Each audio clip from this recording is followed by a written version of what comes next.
Come on, Speck. You are moving slow lately, buddy.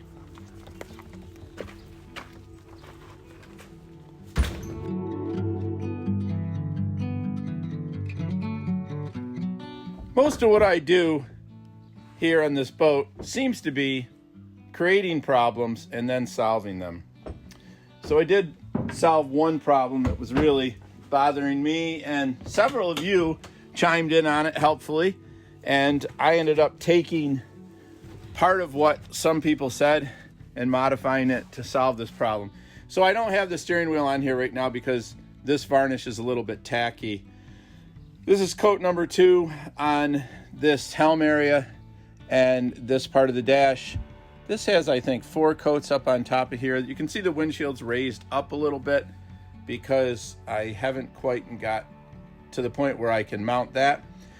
But the steering wheel here caused a problem. We talked about this before. When this was one solid door, I would have had to cut out a C shape here for this thing to open up and clear the steering wheel.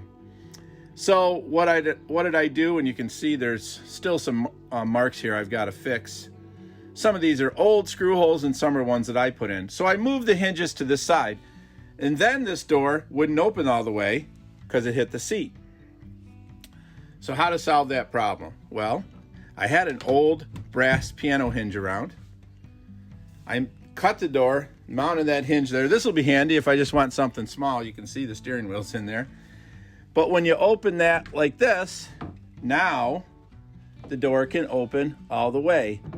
And I will put some kind of a latch to hold it over there. But now I have full access, and that closes like that. That closes like that. And I'm also going to put another one of these latches here on this to keep this closed. But I kind of like, oops, it's not. Oh, I put that in upside down. That's why that's not latching. But I like the way this opens up. It's kind of a cool little door there. Yeah, I wonder why that latch wasn't going in. It's got to be that way. I'm happy with the way the helm's coming out, with the way this whole dash area is looking. You can see the stringers have varnish on them. I did put that piece back above the gas tank, but not the door in there. I don't want that thing to get scratched, and it's easier to paint or to varnish it when it's sitting flat. Lots of progress, lots to go. Please consider joining our Patreon community for as little as $1 a month. Patreon is one way I answer my wife's question when she asks, why do I spend so much time working on the Wooden Boat Experience videos each week? Thanks, patrons. My earliest memory is riding in my grandfather's boat, arm over the side, hand in the spray. I've spent much of the rest of my life chasing this feeling. All of that has led to this, the Wooden Boat Experience.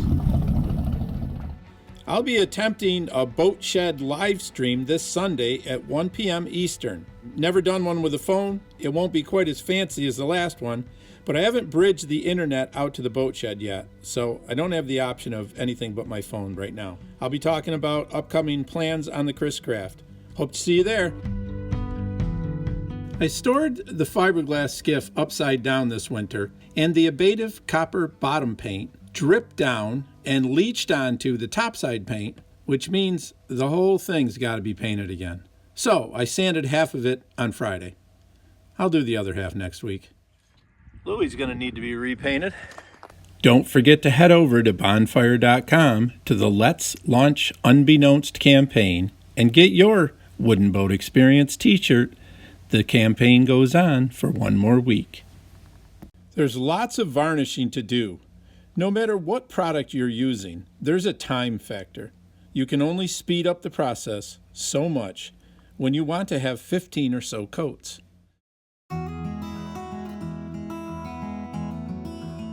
Saturday was my dad's 85th birthday, and I had to travel to see him. But I did manage to sneak in a little varnishing before I went, and when I got home, even after dark. Happy birthday, Dad. I know that you are having a hard time right now.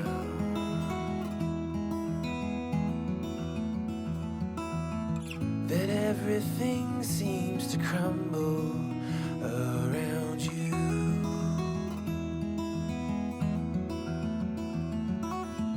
I know that you feel all alone in this world, but you have to put your trust into us, and we will help you through, 'cause we only want what's best for you.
Close. Now we're going to bevel these edges.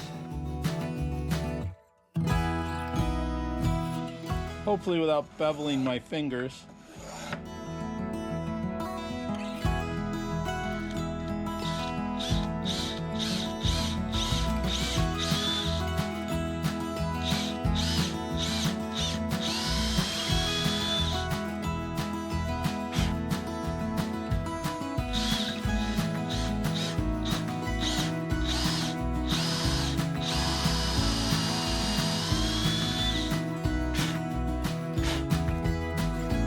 One from one way, one from the other way. The hard part is positioning the windshield to drill the hole.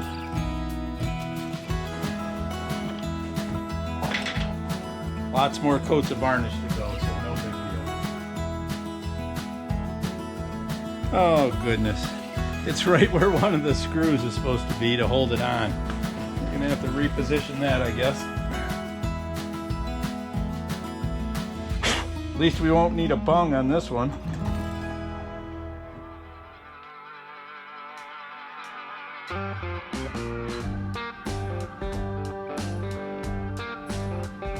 Remember what we're trying to do when we put stuff like this together is we're trying to make sure the water can end up in there, and I just covered up what told me which is top and which is bottom.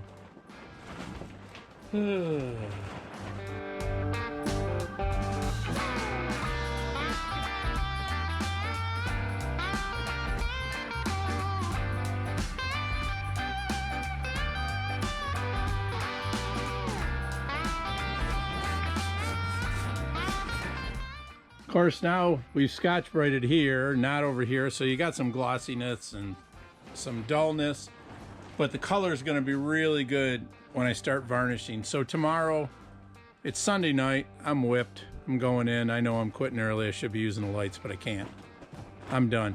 So this will get varnished tomorrow, another coat on the whole windshield. I did fix the spot over here. That'll get some varnish tomorrow, remember that screw up? I'm right now going to go up in those two cleat things that I made today, the cleat holders.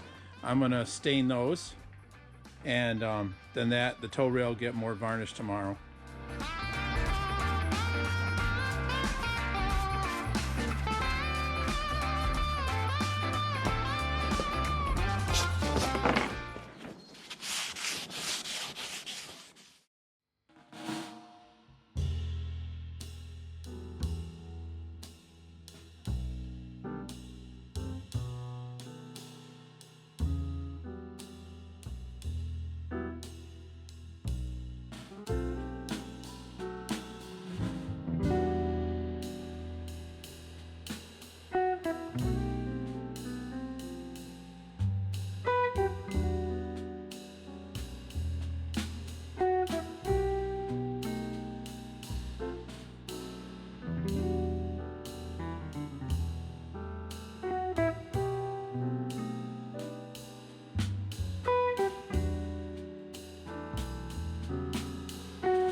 Here's the bell housing from a small block Chevy that velvet drive used to be on.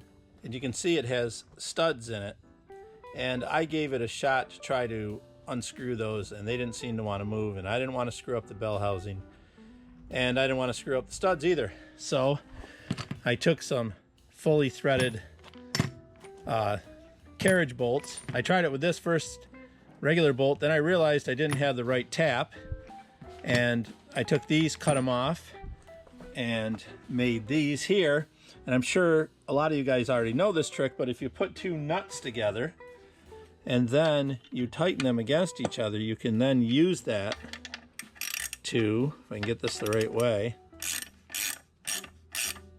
put in something that doesn't have a head on it.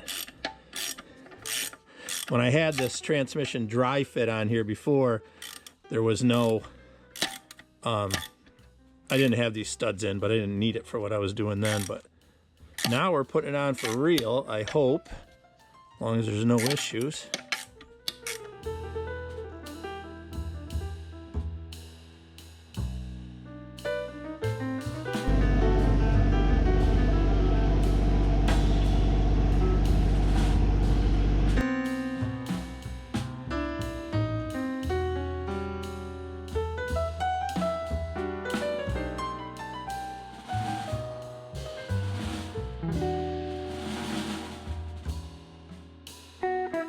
I'm super impressed by Schaeffer's Citrol.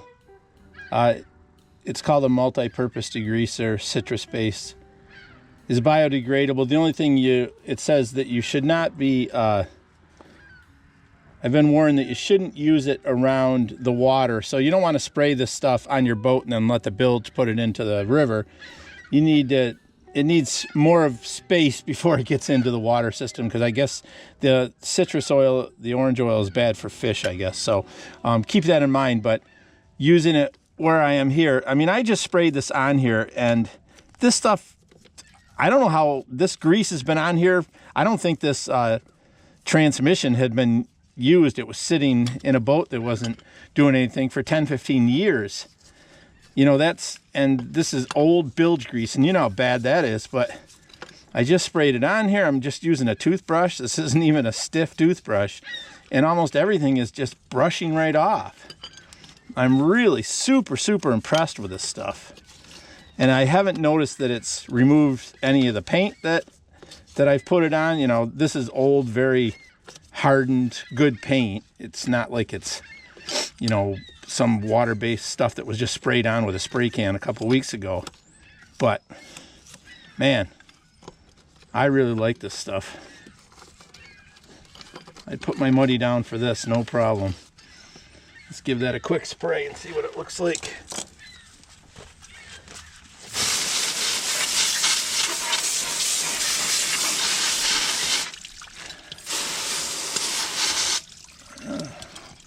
Something a little stubborn here.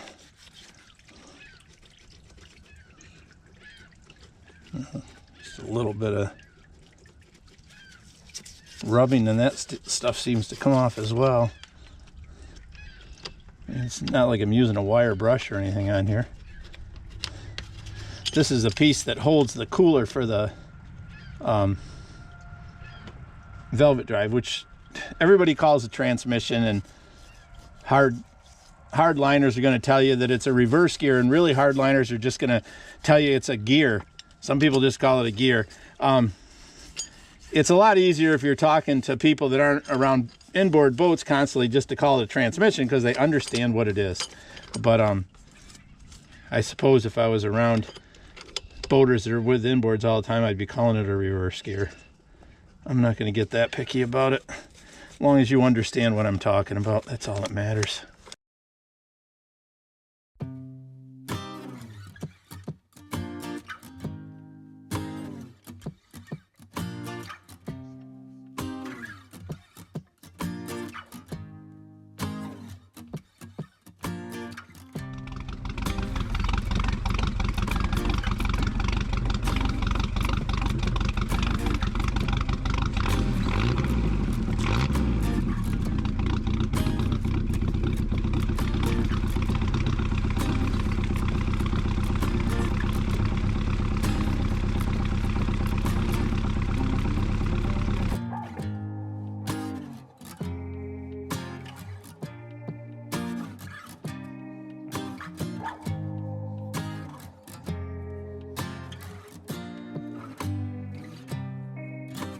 put some right here. I don't know if you guys can see. We'll add some to this.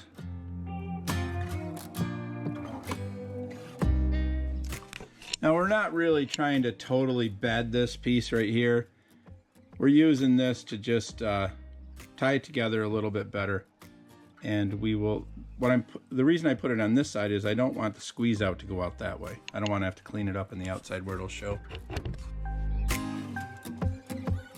You going walking soon? He's coming to carry you. Okay.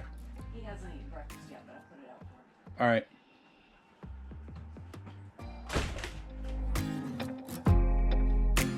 Three screws and I grabbed the wrong one twice.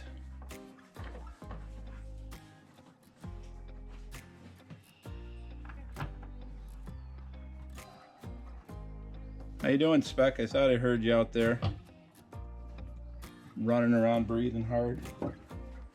I'm chasing a ball. Where are you, buddy? Hello. Oh, you're all muddy. Okay, we also, now you'll see that this is a lot stiffer now. I still haven't put the angle that's going on this side, but I will take care of that. I'm going to pick that up today. But this whole thing is stiffer because I put that board on the back of this piece of plywood, which is making this plywood way stiffer. So once I put the angle on this side, then that won't flex, but you can see this side isn't flexing so far. Now this spot right here is going to be a catch-all of dust and junk. I mean, I'd love to just leave it alone and varnish it, but I can't leave that. I got to fill it in.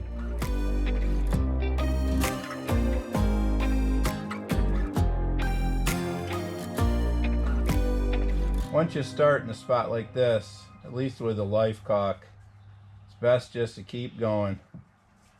Finish the whole thing.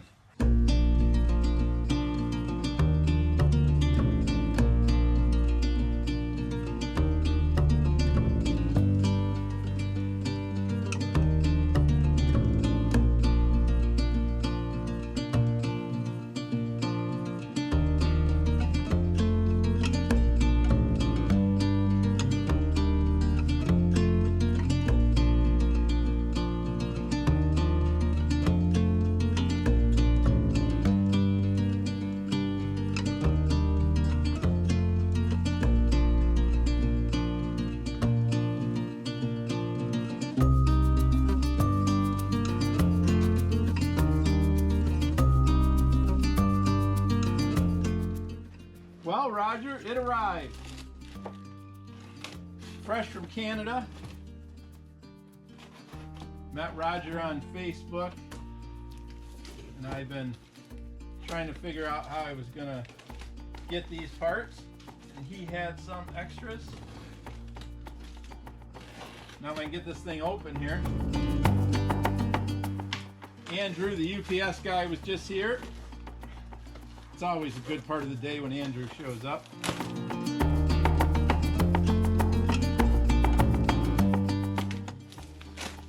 There we go. I gotta teach Speckles to clean up after me.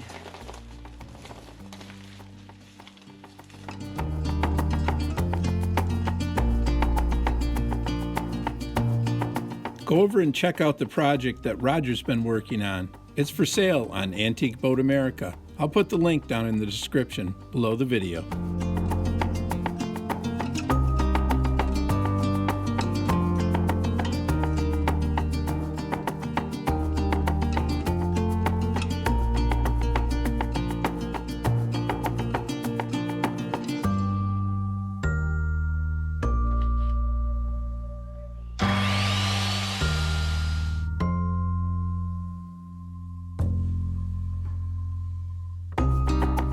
You can't be a chicken when you're doing stuff like this. You just gotta do it.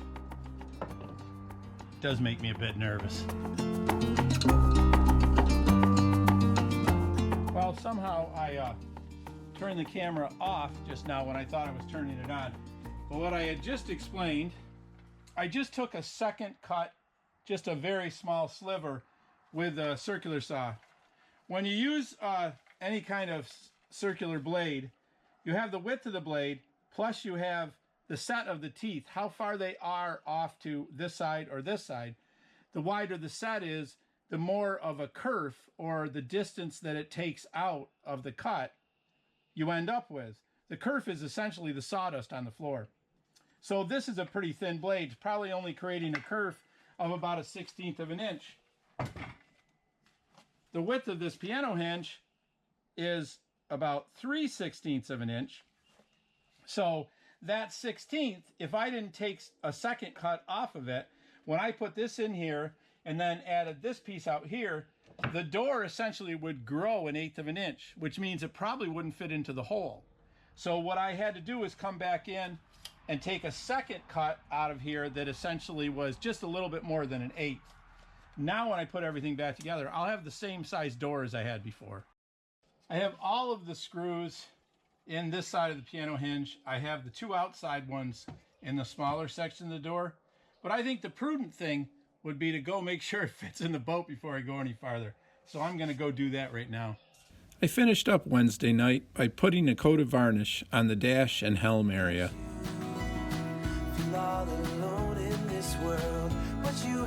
These brass rub rails are just setting on the spray rail. They're not screwed in place, but you can start to see what they're going to look like. Thanks to Steve Shea for that idea. I think those spray rails finished bright like that are going to be really cool on the side of that white boat. Got a few more coats on this. It's really starting to look good. The throttle box and the flagpoles. Don't forget to head over to bonfire.com to the Let's Launch Unbeknownst campaign and get your Wooden Boat Experience t-shirt. The campaign goes on for one more week.